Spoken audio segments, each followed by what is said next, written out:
Baik, izin memperkenalkan diri. Nama saya Thomas Brian Eden dengan NIM 23050022. Jadi, di sini saya akan mempresentasikan proses squeeze cementing pada pekerjaan walkover.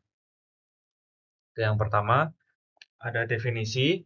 Squeeze cementing sendiri adalah salah satu metode pekerjaan walkover yang bertujuan menutup zona yang tidak diinginkan, misalnya water zone, gas zone, atau kebocoran casing atau semen, dengan cara memaksa atau meng-squeeze slurry semen masuk ke dalam formasi atau celah tertentu menggunakan tekanan.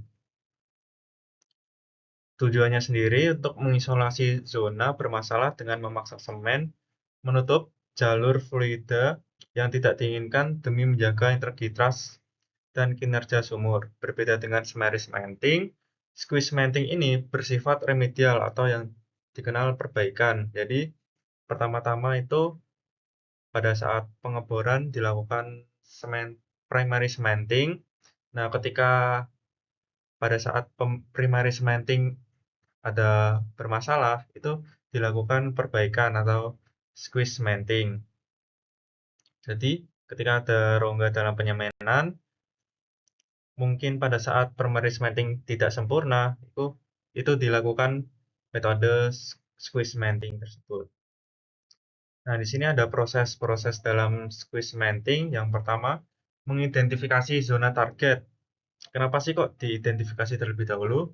Nah, untuk mengetahui apakah pada sumur itu pada proses penyemanan baik, itu dilakukan identifikasi. Seperti di sini ada rongga-rongga pada saat perforasi.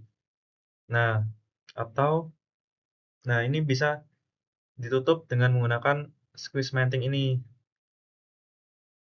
Ketika sudah diidentifikasi, sudah didapatkan data-data atau seberapa panjang eh, zona perforasi ini tersebut.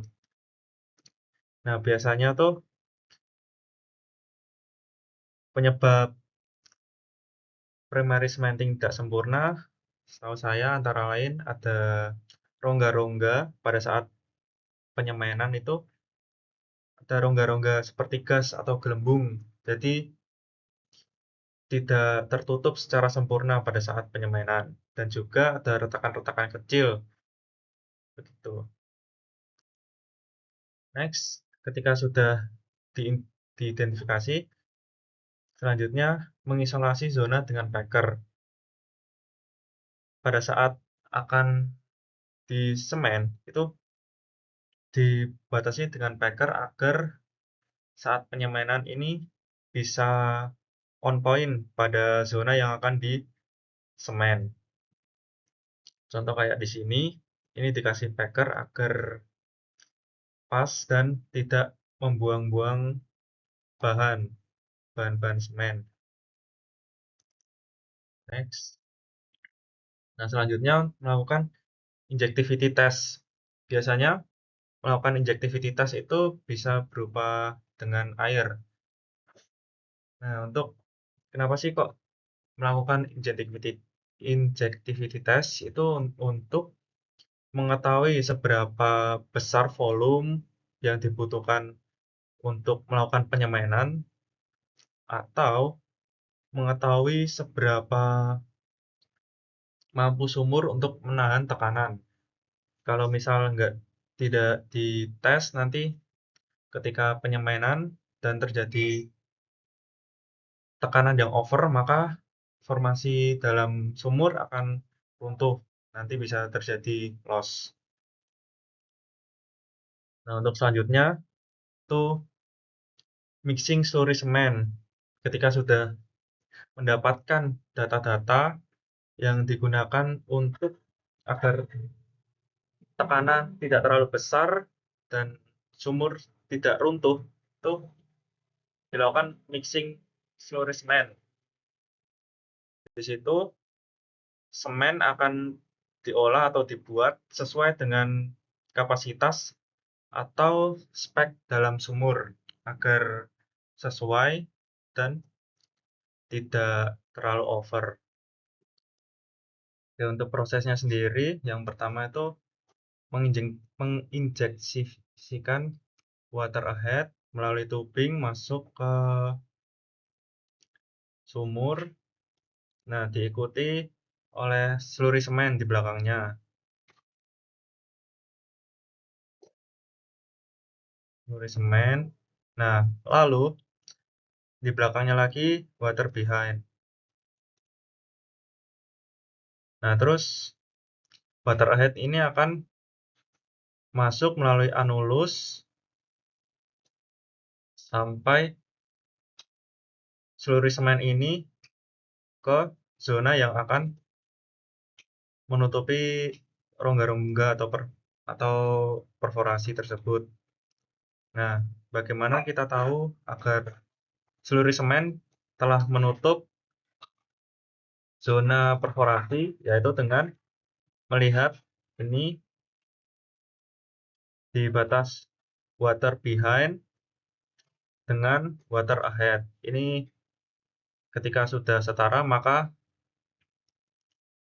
slurry semen ini sudah menutup zona perforasi. Nah, ketika sudah melakukan penyemanan, itu tadi saat waiting on semen, yaitu menunggu semen kering. Biasanya di sini pekerja-pekerja dapat beristirahat sambil menunggu. Nah, kira-kira menunggunya itu sekitar 8-24 jam.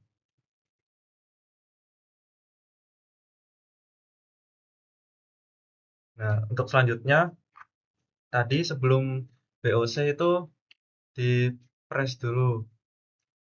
Sorry, kelupaan. Di-press dulu, ya, atau yang disebut squeeze. Nah, untuk selanjutnya, pressure after test, squeeze, dan evaluasi. Ketika sudah kering semennya, itu akan dicek lagi pressure tesnya ini, apakah sudah sempurna untuk penyemanan, ataukah masih ada rongga-rongga. Nah, terus ketika sudah dievaluasi apakah nanti akan menjadi sumber produksi atau kembali diperdalam, dibor lagi. Begitu. Mungkin cukup sekian apa yang saya jelaskan. Kurang lebihnya mohon maaf. Terima kasih.